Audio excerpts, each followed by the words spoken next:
So every single day, I'm trying to just make a conscious decision to have more patience and making decisions every day that I'm proud of, right? I don't get into the grades, academic, I don't get into it unless you say, hey, I need you to talk. Like if there's a disagreement with a teacher, you handle it. Yeah, it's good, feels good to be independent and like. It's not that I'm not controlling of what they do. I believe in freedom in childhood because I didn't have a certain level of freedom.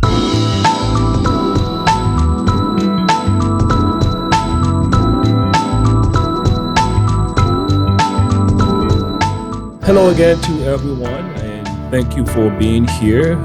We are in the process of having another great show. I'm excited to share the platform with some beautiful ladies. Miss Obel, say hello. Hello, everyone. Our special guest is Jade-Chloë, and that's going to be leading us tonight in the conversation. Why don't you say hello to everybody? Hi, everybody. And of course, Miss Patricia. Miss Patricia. We're looking forward to another great set of conversation. Today, we are going to be discussing the relationship between the current and the next generation. Mm-hmm. As you can see, that's the reason why we have our special guest tonight. The conversations are going to be stimulating, but we do not want you to be selfish in the process. Mm-hmm. Therefore, we are asking you to share with your friends, family members, and ask your friends and family members to do the very same thing. I expect you right now to be making the phone calls and call everyone and let them know that the show is about to get started. Obel? Yay. Yes. Thank you, Dr. Billy there. I'm excited to be back with you guys. I'm excited for the conversation we're about to have with my dear little cousin. You got me playing quarterback today. I'm normally at the wide receiver position. No, we got this. We wanted to make sure, like, this is our team here. So yeah, we're excited. So we are going to, before we start, I want to keep it light. I'm all about just relaxing sometimes just before we start stimulating our mind. Mm-hmm. I have just a simple question for y'all. What is your favorite memory of your parents being a child? Or what is your favorite thing about Haitian parents in general? Because we're all Haitian here. And Jade-Chloë, I want you to answer that too. Don't be afraid because mommy is sitting right next to you. You want to go first? Well, you're only sharing your favorite moment. I'm not going first. All right, You don't that's wanna go okay. Nope. I can start us off. Yes. My favorite moment. I remember when we were little, my mom loves going out. She had us very young, so she was like in her early 20s. So in December, it was like a big deal for her to kind of just go out. And then it was in Haiti. Mm-hmm. So we'll just take a cab and drop us, and then we'll go to the shop, and then we'll go to the restaurant, and then we'll take pictures. They had like Campela, and then we'll take pictures, and then we'll just be walking around. And then at the end of the night, she would just pay a taxi to kind of just drive us around until we fall asleep. Oh. So that was something that I remember of that she used to do. That was really beautiful. That's nice. Mm-hmm. Do you want to go next, Dr. Yes, of course. The thing I like the most about Haitian parents is too many. Let's keep it positive. Yes. No, it's too many. Let me tell you, this is a group of parents that I know you're not going to kick me out when I'm 18. Ooh, that I can be 50. That too. If I need to, if I need you, the support is still there. Still there. I remember I came back home from Florida State after I graduated with my master's, and I had already got a job. At the time, was making more money than my parents. I think that's the story for a lot of us. And I remember my mom was giving me gas money to go back, and telling me, hey, you need that. Take it so you can do gas. So these are the moments, these are the stories, and I'm pretty sure you guys have millions of those stories. Let me tell you, I love these people, man. Yeah. Don't mess with them. Oh, I love that, Yeah. and you know, just so I can, like, it taking me back to my memories as well. Like, well, Haiti, growing up, like I mentioned before in one of our episodes, I was so sheltered and just in a little bubble. You didn't have a childhood, but keep going. No, it's okay. No, it's all right. It's all right. I had a was- great childhood. You had the It's- true Haitian childhood. it's okay. It's all right. But at the same time, it was great. 3L. It was great. I was so grateful. And I still have really great memories. And I remember the fun part for me was when my dad used to take us, like during holiday season, take us outside of that, you know, going to Shun Mas, so we can get ice cream. Yes. And I'm like, wait, you know, we're never That's as out there. far as public Exactly. as We're you never get. like outside like that, you know, just going around. But it's like he would take us out into the Shambas and get us ice cream and stuff like that. And I remember that. And also, like, just obviously coming to the States, I think what's really good about our Haitian parent is their support system. It's like the support is always there. Always. And they sacrifice so much, They you know, do. just They to make do. sure that they see us, you know, move further and moving forward. And it's just, it's I even remember when I moved out of my mom's. I mean, we were mad at each other for a little bit, but then she would just call me for the random things, like, "Did you eat today?" Yeah. Like, you know, or Pachu, are you braiding your hair? Pachu, are you doing this? Or if I post something on Facebook, all of a sudden I'm So getting that's a what I'm phone going to call. call you now, Pashu. I'm glad you give us the nickname from home, Pashu. Pashu. There we go. That's what we're going to call you. I guess you might as well know mine. Bell. Bear. That's my mom. But it's like funny because now I'm thinking about how my mom would just do the extra mile. And sometimes you would take, well, is this too embarrassing? Yeah. She rented a limousine so I can go to school on my birthday, so she could make sure everybody know I'm a little You princess. feel- That's pretty I nice. love that. I know, That's like, pretty I love spoiled. that. Yeah. I would love to ask my daughter, Yes. before Kingsley was born, what was your favorite thing about, you know, your parents? Like to do? Yeah, what was your favorite thing? Like when we would all sit on the table together to eat pasta Friday. Yeah, I do enjoy that. Yeah. And I know you look forward to that every Friday. Yes. Who cook your pasta? Daddy. That's normally the Papa. case. And daddies make the best pasta. I can promise you that. Oh my goodness. That is true. That is very true. Well, and well, I love that we have Jade-Chloë with us today because I think it's important to address the importance of, you know, the next generation and how we communicate with them and the things that we are passing down as well as parents. I'm not a parent yet. Maybe, God willing, one day that will happen. But based on research, we know that depending on how we treat our children, there's a lot of emotional trauma we can cause. You know, there's a lot of different things that can happen to the child's self-esteem based on the way that you talk to them. Yeah. We can sometimes, you know, we already know the stages, you know, of developments. You know, you guys are all here professionals, so we know that there's different things that we can remove from them, from autonomy, you know, and being able to make decisions properly, the right decisions, right? So I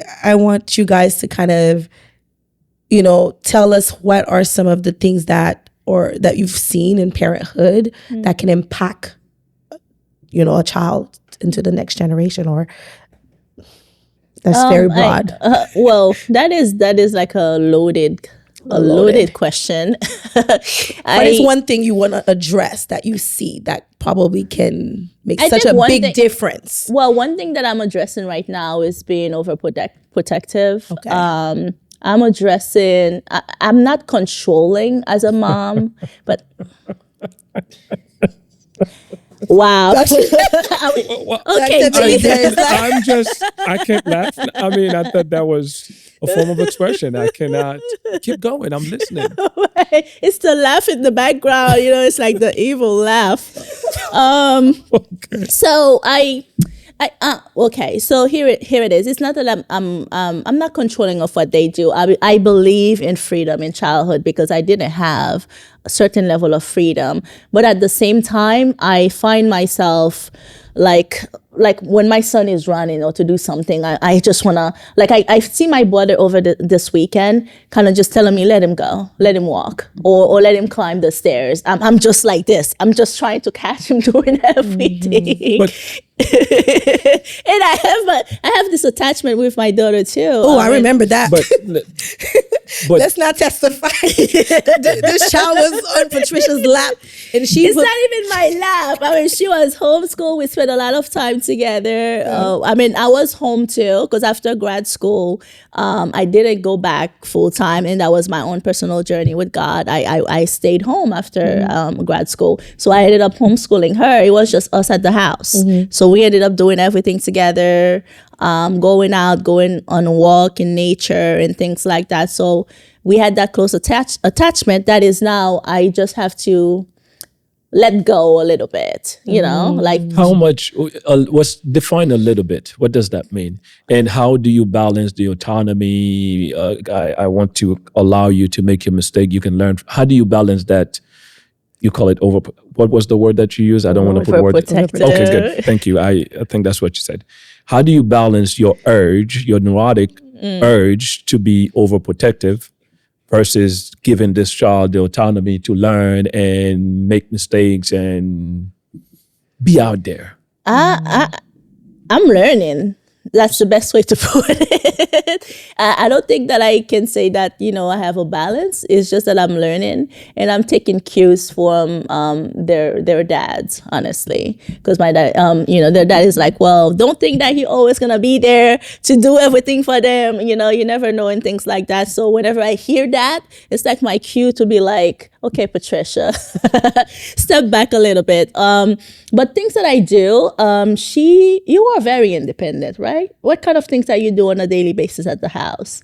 Like even at the weekend, you know, you do your own bed. She folds her clothes after we do laundry. And she knows to do her homework without me asking her. And I always tell her, I don't need to come to you and tell you what you need to do. She has a schedule and she follows her schedule. So I don't need to be on top of her for everything. So it's just like in little ways on a daily basis, right? I want to ask her now, like, how does that make you feel that mommy allow you to do these things by yourself? Like, do you feel like it kind of helps you in a way? Like, does it make you feel like you have some control over your life? Yeah, it's good. Feels good to be independent, and like for my own time, I like drawing and playing with my baby brother and reading. Definitely reading.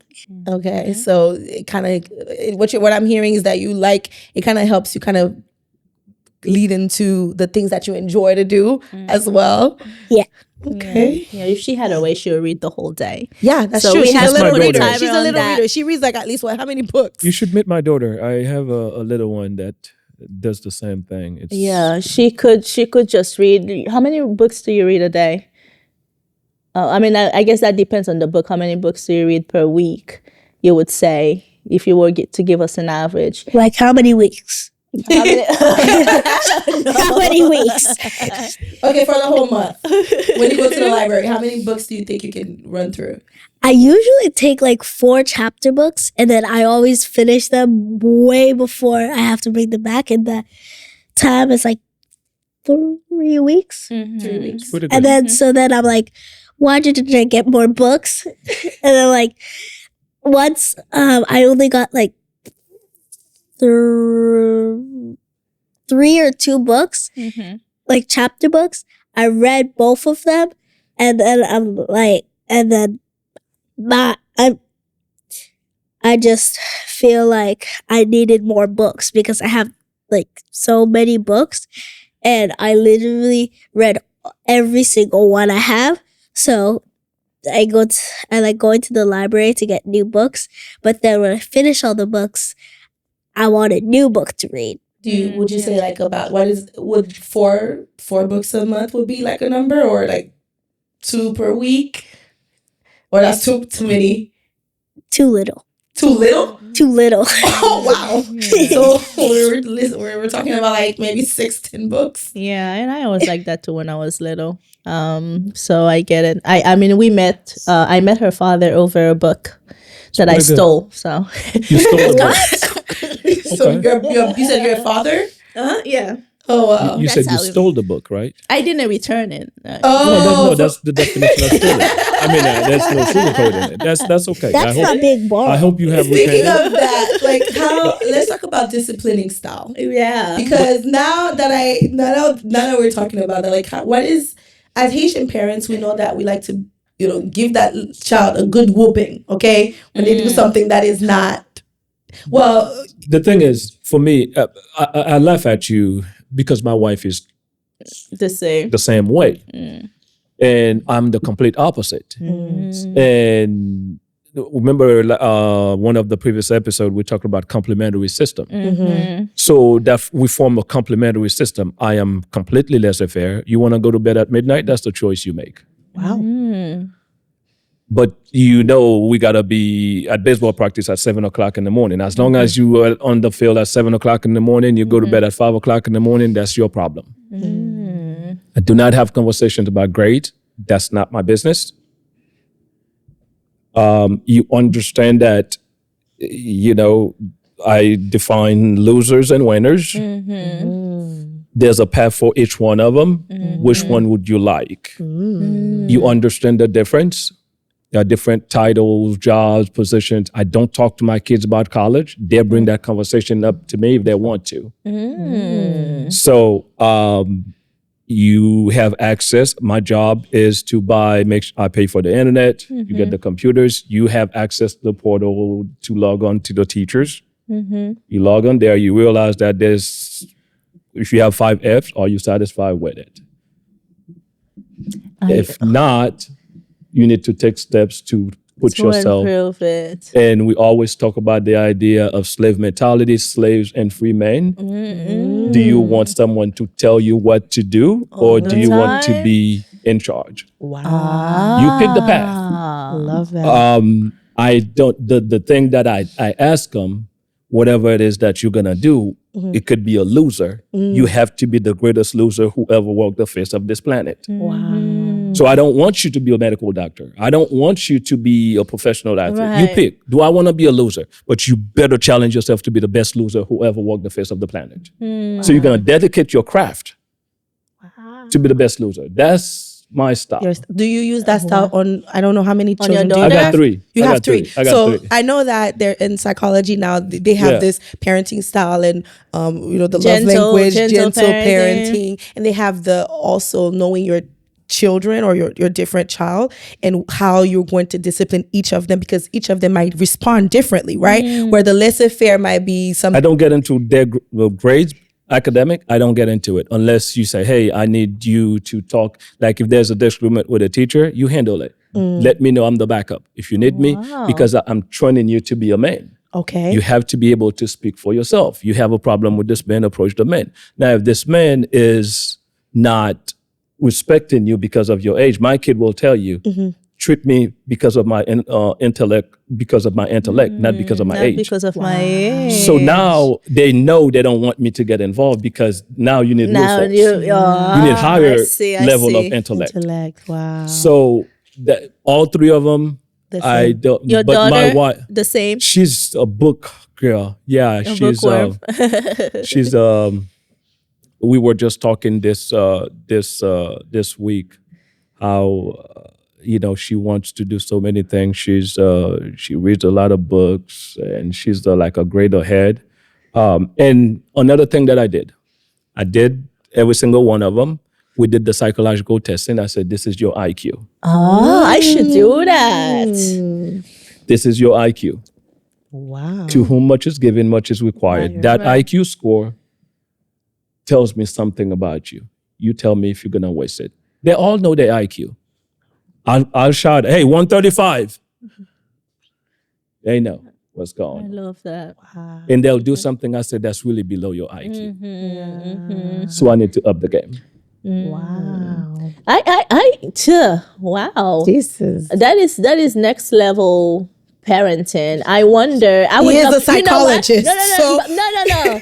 I understand that part, but I would love to get your wife's take. My Like, wife is- It's like I would love she's- to get her side of she's- things, because for you to be so laissez-faire, and then like you're truly about the freedom of speech, freedom of thinking, and like you choose who you're going to be. So Yeah. I'm like, I want to see like the other side of this. I would just My love to wife speak is to your you. wife. My and like, wife is you.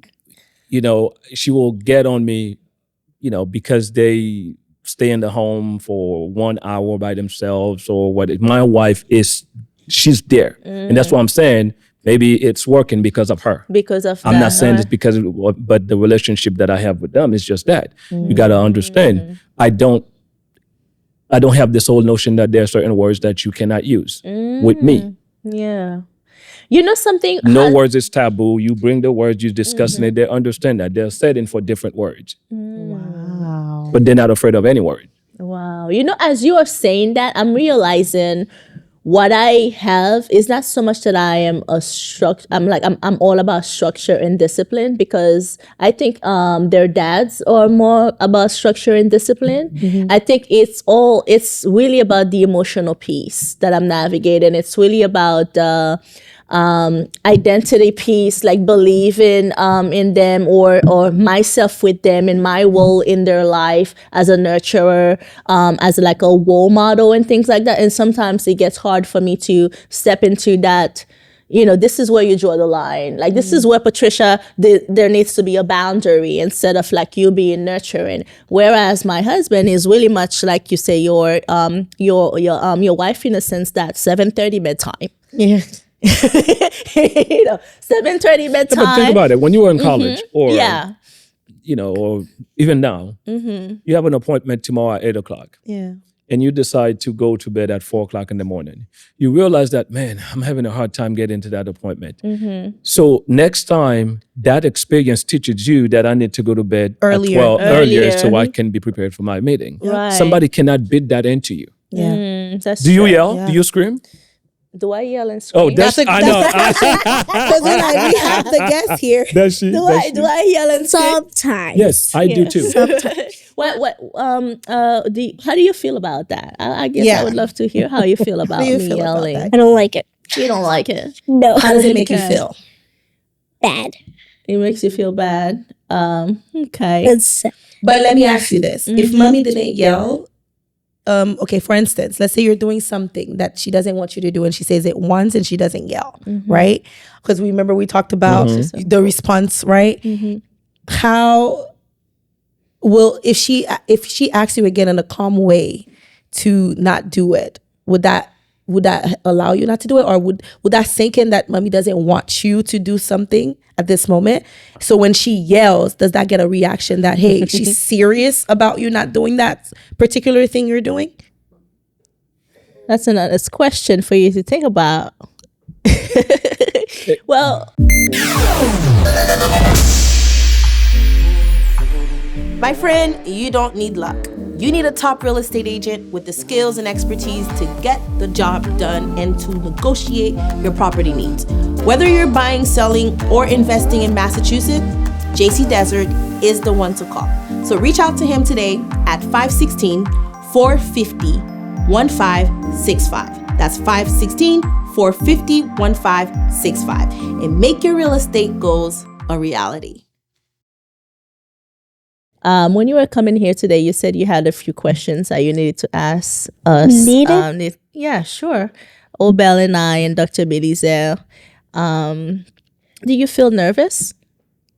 A little bit. A little bit. Okay. Well, Drink it's some just water. a conversation. You can drink some water and then kind of just relax. It's a conversation. It hasn't aired yet. We're just recording. You know how these things go. So you can ask your questions. So one of my questions were, like, how is it like being an adult? What is it like to be an adult, Obel? You! Talking to you! Asking mommy, not Belle. Well, sometimes it sucks. I know I've told you that before. Sometimes I think, you know something, in all honesty, this year I really feel like an adult. I think I don't know, for whatever reason, it didn't sink in that, whoa, this is it, Patricia. This is what it's like being an adult and navigating, raising two children and business and home and marriage and all of these things. And sometimes you're going through the day and you realize, you're about to complain, because I have those days where I'm about to complain about the rest of the day. And I'm like, hold on a minute. This is what it's like being an adult, because you're responsible. Like, you can't go to your mom. I can't call, even though I have a therapist, but you can't just call your therapist like 24/7 because you can't manage your own issues and things like that. And you can't over depend on your friend. You have to develop some kind of, capacity to manage. So it's challenging. Adulthood is challenging, but it's also rewarding because I love aging. I feel like I've been looking forward to be in my 30s since I was like 10. So that's that. I would say for me, it's just it feels good to be learning as you get older. As Patricia mentioned, it is challenging, but it is a learning experience, and you evolve with age, or at least you try to evolve. And for me, I think I'm finding myself, because I'm always critically thinking about who I'm becoming. So every single day, I'm trying to just make a conscious decision to have more patience and making decisions every day that I'm proud of, right? Some days you're going to make decisions you're not proud of. Some days you say, I want to go to the gym and work on my health, or, I want to pick up this book and read and make sure that I'm feeding my mind, and you don't do it. But it is a learning experience. So, okay, let's try again. Let's get up every single day and keep making good decisions until you become that person or that version of you at that age that you want to be. So that's how it feels for me. It's like a learning experience, navigating life. It's, continue to learn. Yeah. You're going to, realize everything you do in life, the good and bad side to it. As an adult, I like the fact that I have more freedom than you do. You see what I'm saying? If I need to go outside, I don't need to ask anybody. Yeah. You see what I'm saying? If I have more power over my life than you do because I happen to be older. There's some good side to it. I can make those decisions. The challenging part is really you responsible for a bunch of little lives. Like in my case, 3. In your case, 2. 0. Well, I have to put it like that. So now we have to think for those small individuals as well. What is the best school? How do I expose you to the best? It's all decision making. It's like a little government. It's decision making. Expose you to the best school. Expose you, making sure that individual that I expose you to, is that the good influence for you? Did I put you in harm's way? All that thought process goes into it, and then responsibilities. Okay. That's the reason why we want you to have responsibility, because I don't like looking at you as a girl, but I like looking at you as a woman in training. If that makes sense. Does that make sense? No? That means you're a little kid, but we give you little responsibilities that you can handle. That way you learn how to handle responsibilities, but as you continue to become bigger, those responsibilities will become bigger and bigger and bigger. But you have no problem with it because you've been handling responsibilities since you were little. You see what I'm saying? Right. So I think that's what it is for me. By the way, I do the whole thing, the yelling, I come from intellectual, yelling, lecture, this whole thing. That's good to know.